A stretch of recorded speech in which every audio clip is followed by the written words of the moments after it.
Right, so Thomas Frank.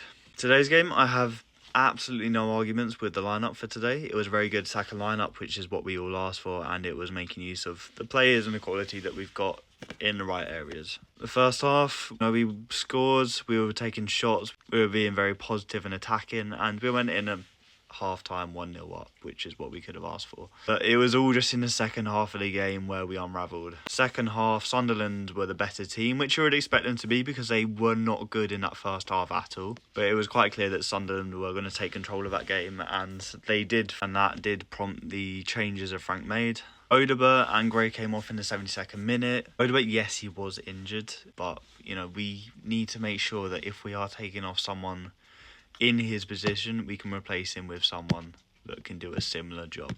And as much as Bergvall does play in that number 10 role, he is and never will be a number 10. But I do understand that we don't have enough players, or just any players, to play in that position, especially if it was on the bench. You could argue Luca Williams-Barnett, but realistically, he is a 17-year-old boy who's not made his first senior appearance, and if they're young enough or old enough and all that jazz, but I don't know. It's a big ask because realistically, would he have made a huge impact?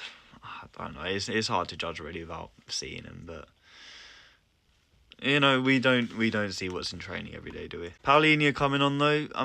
When you bring Paulinho on, especially with someone like Gray, because Gray is a lot more box to box. He's number 8. He can dribble and pass with it, and he's a bit more progressive, which we like.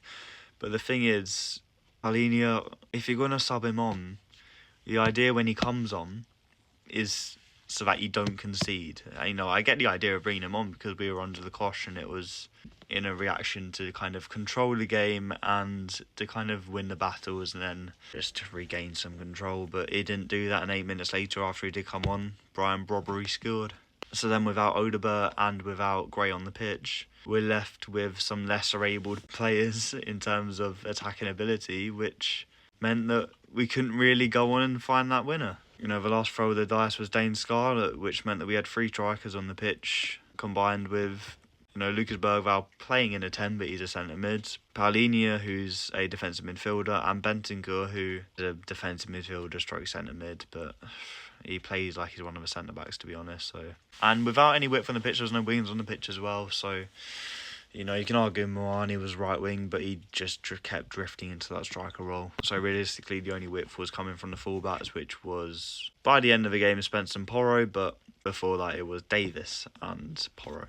And I think Davis did actually have a really good game, to be honest. But realistically, when subs are made and you end up conceding and not getting, your achieved goal, which was a win, then obviously subs weren't right.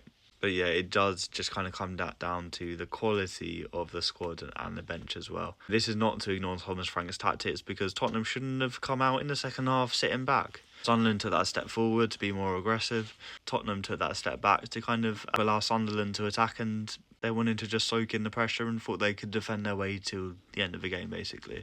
Which is not the type of football that Tottenham fans want to be seeing and think that we should be playing. It's just as simple as stop overthinking it. We played how we did in the first half, just maintain it for the second half. Everything was going in our favour. Yes, Sunderland could come out better team, but that's where you've got to just kind of go toe-to-toe and fight them. And then you do lose players like Kudus and Odegaard who come off injured, and Tell was knackered and exhausted as well. And literally you just look at the bench and there is nothing to work with. Yes, we sold Brennan Johnson, which didn't help. I think it was the right decision, but the timing of it's absolutely woeful. But realistically, it's just kind of I think for Thomas Frank, it's just a lose-lose battle at the minute. In reality, it just seems that he can't really do anything right, and he just kind of does everything wrong. I've always kind of liked him as a guy, but it's just kind of, when something doesn't look like it's working, it's kind of obvious and it just feels like it's not working. Which, I wanted to kind of be one of the people that would be stand with him, things take time and everything, but also it's just football's not passing the eye test. Yes, we're getting results. We've only conceded 1 goal in the last 3 games. We've got 5 points from 9 recently. We've stopped losing at home, which is a start, but it's you've never been so kind of bored and disinterested watching Tottenham as well. It's hard to recount much of what happens during the game. I do feel like Thomas Frank will probably be there for the season, because there's quite clearly more than 3 teams in this league, which is worse off than us. And we still are in for that shout with Europe, because, you know, for this season I thought we would have a top 8 finish, and, you know, that's pretty much doable and roughly where we are. We have a few teams above us still, but I think we're 13th at the minute, or maybe 11th now actually. But realistically, you know, it's so tight in that pack which is chasing the top 3 that one game week just changes it all. You know, it's so close, and Tottenham do have that chance to finish top 8, get into that Conference League position. And to be honest, I wouldn't mind Conference League next season. It's something which, in theory, we should win, but not mainly just because of that. It's just kind of something which, you know, we've got a lot of young, raw players which need game time, and that's just kind of the main benefit of that competition, really. But I don't know. I'm really undecided on Thomas Frank. I'm struggling what to think. You know, it's the same with Ange towards the end of last season. But that's the thing. Like, the first half today was something to hold on to. We didn't get it in the second half, which kind of pulled it back a little bit. But I need to just kind of see more, and if that first half does repeat itself, we got Xavi Simons back next game against Bournemouth away. Crikey, that's scary. But, you know, that could be something. You know, Bournemouth,